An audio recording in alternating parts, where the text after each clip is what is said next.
이 시간 저희들이 출애굽기 36장을 읽었습니다. 여러분 출애굽기 36장은 이 성막을 만드는 내용이 기록되어 있습니다.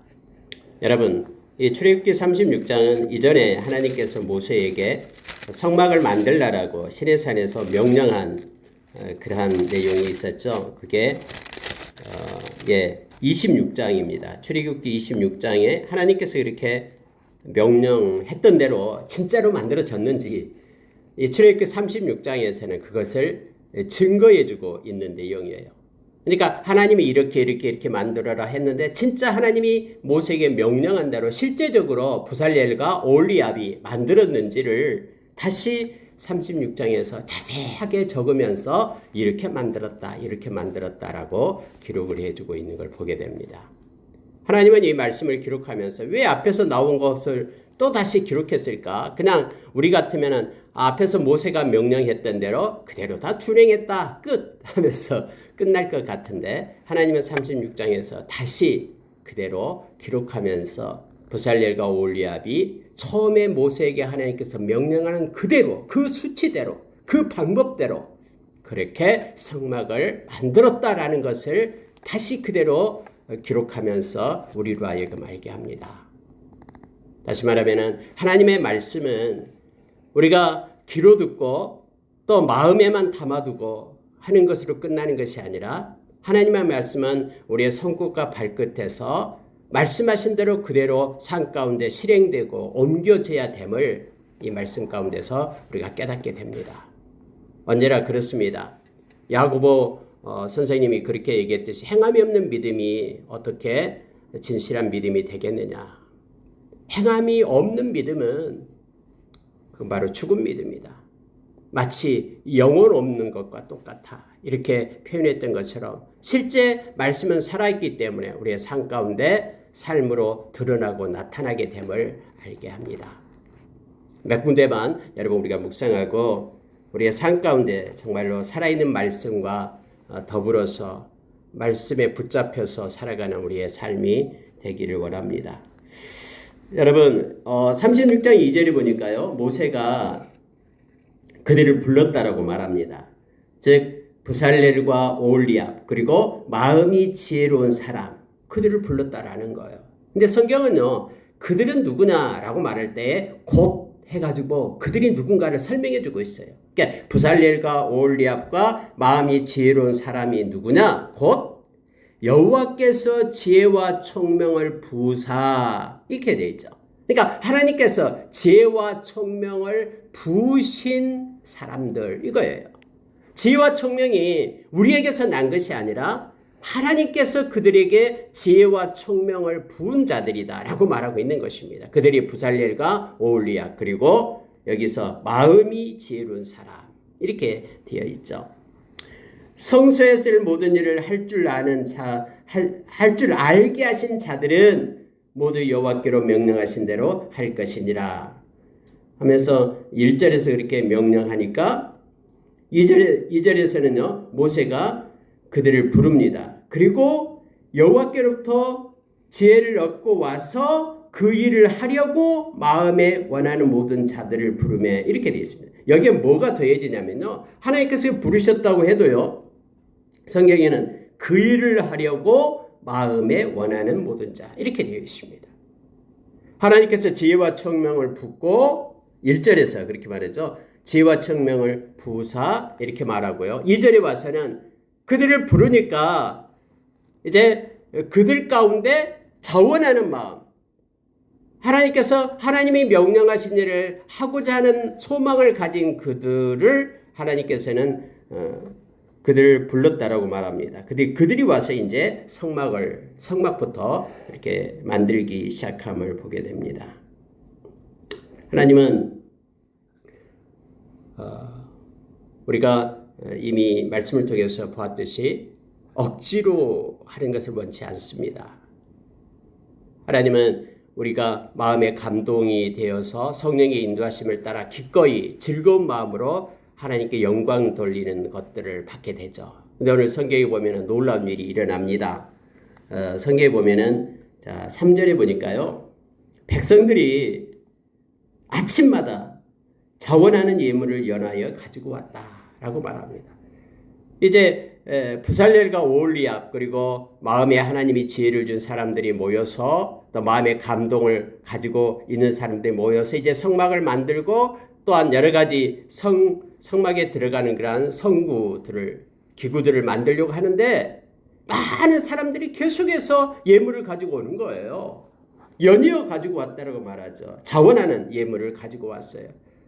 그러니까 일을 하려고 하면 또 예물을 가지고 오고 일을 하려고 하면 또 가져오니까는 일이 진척이 되지 않습니다. 그래서 그들이 모세를 찾아갑니다. 모세에게 말하여 이르되 백성이 너무 많이 가져오므로 여호와께서 명령하신 일에 쓰기에 남음이 있나이다. 이 말씀을 하는 거예요. 하나님의 이 모습을 보고 너무나 기뻐하셨을 것입니다.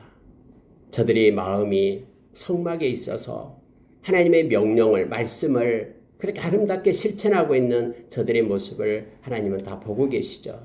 그리고 너무너무 하나님은 기뻐하셨을 것입니다. 모세에게 가서 말합니다. 너무나 물건이 이제는 많이 가져왔습니다. 충분히 하나님께서 명령하신 것을 다 이룰 수 있습니다. 차고 넘칩니다. 이렇게 말하니까 모세가 명령을 내립니다. 공포합니다. 이제는 남녀를 막론하고 성소에 드릴 예물을 다시 만들지 말라. 여러분 이 놀라운 사실이요. 다시 만들지 말라. 이렇게 얘기하는 거예요. 그러니까 무슨 얘기냐면은 자기가 가지고 있는 것을 성경에서는 자원해서 이렇게 하나님께 드릴 자를 드리라고 그렇게 했잖아요. 자기가 가진 소유 중에서. 근데 이미 소유 중에서는 드려버렸어요. 근데 오늘 성경에 말하면은요. 자기가 만들 수 있는 기술이 있는 사람들은 예를 들어서 실을 갖다 계속 집에서 이렇게 꼬는 거예요. 청색, 자색, 홍색 실, 염소털로 실을 뽑고 이건 만드는 거잖아요. 그러니까 모세가 말하기를 이제는 더 이상 만들지 말라. 자기가 가지고 있지 않는데 자기가 노력을 해가지고 그것을 만들어서 하나님 앞에 드리고 싶은 예물을 드리고 싶은 이들이 있어서 더 계속 연이어 매일 아침마다 그렇게 자원하는 예물을 가지고 오니까 이제 모세는 더 이상 만들지 말라. 이렇게 그들에게 명령했다라고 성경은 기록하고 있습니다. 그랬더니 백성이 가져오기를 그쳤다 해서 있는 재료가 모든 일을 하기에 넉넉하여 남음이 있었더라. 이렇게 말합니다.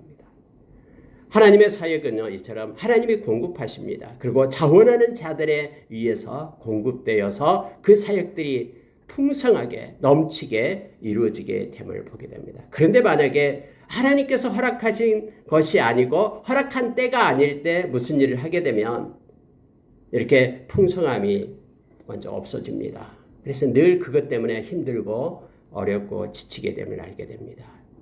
하나님께 우리가 엎드려서 하나님이 주신 명령하신 것을 행할 때에는 하나님이 풍성하게 공급하시고 채우시는 하나님이심을 우리가 말씀을 통해서 알게 됩니다. 이제 성막을 만들기 시작하는데요. 자, 먼저 여러분 성막의 성막을 만들 때에 가장 먼저 실을 가지고 만들어요. 4개로 이렇게 만든다 그랬죠. 그러니까 가장 먼저는 실을 만듭니다. 청색, 자색, 홍색 실, 가늘게꼰 배실 이걸 가지고 이제 휘장을 먼저 만들죠.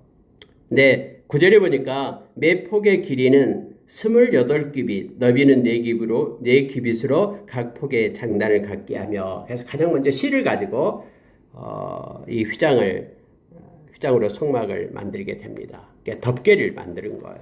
근데 덮개의 이쪽 길이가 28규빗이 되게끔 합니다.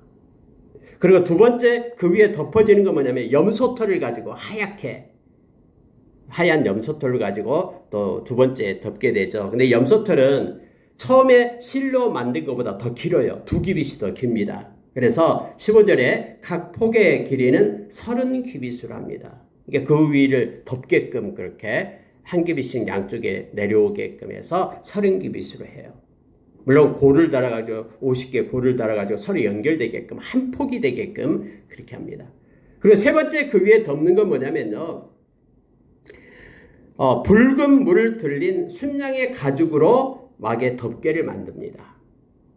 그러니까 가장 먼저 이렇게 실을 가지고 청색, 자색, 홍색 실, 가는 배실로 짜가지고 실을 덮고, 두 번째는 염소털, 하얀 염소털로 이렇게 휘장을 만들어서 이 뚝 덮개를 덮고, 그 위에는 이제 빨간색으로 이 가죽에 물을 들여요. 순양의 가죽에 빨간색, 예수님의 보혈을 상징하는 빨간색으로 해서 그 위에를 덮어요. 그리고 그것을 끝나는 것이 아니라 그 다음에 물개 가죽으로 해서 덮게 되죠. 해달의 가죽으로 해서 덮게 됩니다. 여기서 돌고래 가죽이죠. 그러니까 돌고래 가죽, 해달의 가죽으로 해서 덮게 되는데 이게 네 번째로 덮게 돼요. 19절에 보니까요. 해달의 가죽으로 그 윗덮개를 만들었더라 해서 이렇게 성막은 4개로 되어 있어서 어떤 바람이 불거나 또 비가 내리거나 할 때 전혀 안으로 물이 스며들지 않고 견고하게 그렇게 그 광야에서 견딜 수 있도록 세워졌음을 보게 됩니다. 모든 것들은요 따로 놓은 게 없습니다. 반드시 서로 연결해가지고 한 휘장이 되게끔 그렇게 했다라고 성경은 말해주고 있습니다. 자, 18절에서요. 녹갈고리 슌개를 만들어 그 휘장을 연결하여 한 막이 되게 하고 이렇게 되어 있죠. 여러분 우리가 에베소서 4장에 보면은 교회는 예수 그리스도의 머리로 인하여 다 마디마다 연결된다고 했죠. 그래서 각각 그 모든 것들이 우리 주님으로부터 공급되고 연결되고 함께하게 된다라고 말합니다.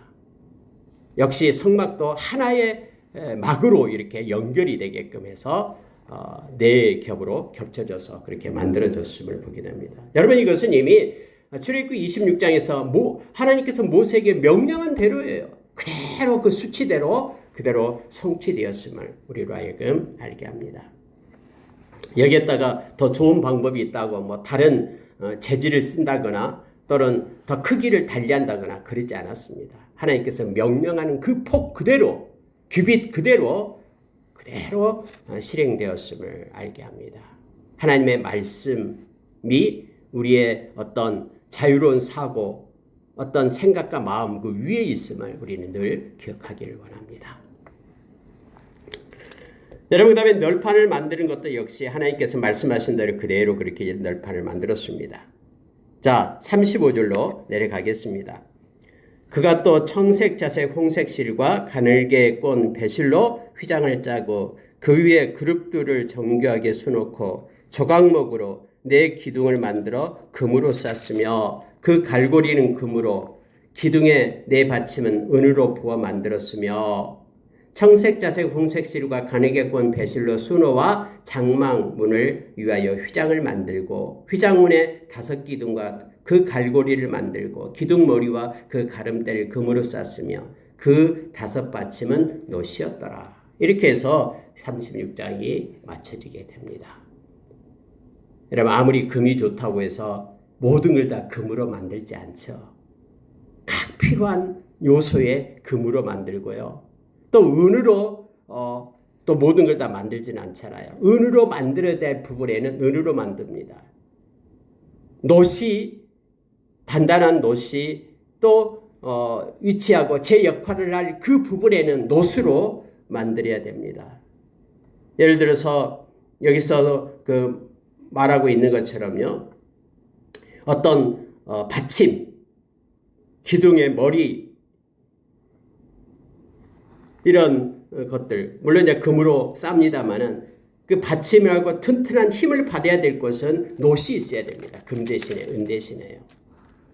그래서 여러분 실이 들어갈 곳은 실이 들어가고요. 나무가 들어갈 조각목은 또 나무의 역할을 해야 되죠. 만약에 나무가 들어갈 자리에 노시 들어간다고 하면은 맬 수가 없어요. 무거워서 어떻게 매겠습니까? 이처럼 각각의 재질이 있듯이 오늘날도 역시 교회 안에는 우리가 고린도전서 12장에서 말씀하신 것처럼 각각의 지체가 있다라고 우리에게 말씀해 주고 있습니다. 각각의 지체 이것을 헬라어로 우리가 멜레라고 얘기하잖아요. 이 멜레라는 것은요. 우리가 예수 그리스도의 지체가 되었다. 손과 발이다 그랬죠. 그래서 각각의 지체가 다르다라는 것을 우리는 인식을 해야 됩니다. 인정을 해야 됩니다. 그리고 상대방을 존중히 하며 그렇게 나가야 되죠. 다 눈일 수 없고 다 발일 수 없고 다 입이고 손일 수 없듯이 오늘날 교회에도 그렇고 하나님을 믿는 백성들, 에클레시아 부름받은 사람들이 다 교회다 그랬잖아요. 각기 다른 모습으로 연합해서 아름다운 하나님의 교회를 이루어가고 있음을 우리가 기억하기를 원합니다. 성경에 보니까 다음에 여러분 나오겠는데요. 38장에 보면은 금이 약 1000kg 정도가 성막에 들어갑니다. 은이 3420kg 정도가 들어가고요. 노선 2400kg 정도가 들어가게 됨을 알게 됩니다. 네, 여러분 보십시오. 우리가 대부분 이 말씀을 읽다 보면은 금이 많이 나오잖아요. 나무에 금으로 싸고 또 어떤 고리도 금으로 만들고 해서 금이 더 많을 것 같은데 은은 별로 나오지도 않아요. 근데 실제적으로 은이 더 많이 들어갑니다. 놋보다도 은이 더 훨씬 더 성막에 많이 들어가게 됨을 알게 합니다. 말씀을 마치겠습니다. 오늘은 말씀의 핵심이 그겁니다. 하나님께서는 명령하고 명령한 그대로 삶 가운데 성취되고 이루어진 것을 보게 됩니다. 그런데 그냥 이루어진 것이 아니라 하나님께서 하나님의 일꾼을 통해서 하나님의 말씀을 그대로 성취해낼 부살렐과 오홀리압과 그리고 지혜 있는 자들을 하나님이 불러서 그들을 통해서 하나님의 말씀이 그대로 삶 가운데 광야 가운데 성취되는 것을 말씀을 통해서 우리가 보게 됩니다. 오늘날도 동일하게 하나님의 말씀을 순종하는 자들에 의해서 하나님의 크고 놀라운 계획들이 이 땅 가운데 성취되고 이루어감을 우리가 기억하면서 하나님 말씀을 붙잡고 살아가는 그리고 하나님 쓰심에 합당한 자가 되기를 원합니다. 디모데 후서 2장 20절에 보면은 큰 집에는 여러 가지 그릇들이 있다라고 말합니다. 금그릇, 은그릇, 녹그릇, 나무그릇 여러 가지 그릇들이 있습니다. 그런데 주인의 쓰심에 합당한 그릇은 그 재질이 아니라 그 속을 비워 깨끗하게 준비된 그릇이 주인의 쓰심에 합당한 그릇이다 라고 말하면서 22절로 넘어와서 너희는 마음이 깨끗한 자들, 마음이 깨끗한 마음으로 주를 부르는 자들과 함께 해라. 왜냐하면 그들이 주님이 쓰는 자들이기 때문에 그렇게 말하면서 하나님의 의와 사랑과 믿음과 화평을 쫓으라. 이렇게 바울사도는 디모데에게 말하고 있음을 보게 됩니다. 그래서 우리가 어떤 모습이든 어떤 지체든 모든 사람에게 예수 믿는 모든 사람에게 교회에게 필요한 것은 바로 이 깨끗함입니다. 예수님의 보혈로 회개하고 깨끗한 그릇이 될 때 하나님은 개인이든 교회든 공동체든 가정이든 그들을 하나님은 사용하셔서 하나님의 거룩함을 나타내고 말씀의 성취를 이루심을 우리가 기억하기를 원합니다. 그래서 우리가 어떤 지체든 금이 아니더라도 은이 아니더라도 놋이 아니고 나무더라도 조각목이더라도 아니면은 이 배실과 같은 사람 보기에는 그런 모습이더라도 이것이 모든 것이 깨끗한 자에 의해서 하나님께서는 쓰임을 받고 아름다운 성막을 이루어가고 교회를 세워감을 우리가 말씀을 통해서 깨닫고 하나님이 주신 것에 대해서 감사하며 늘 우리를 깨끗한 그릇으로 세워나가는 자가 되기를 원합니다. 함께 기도하겠습니다.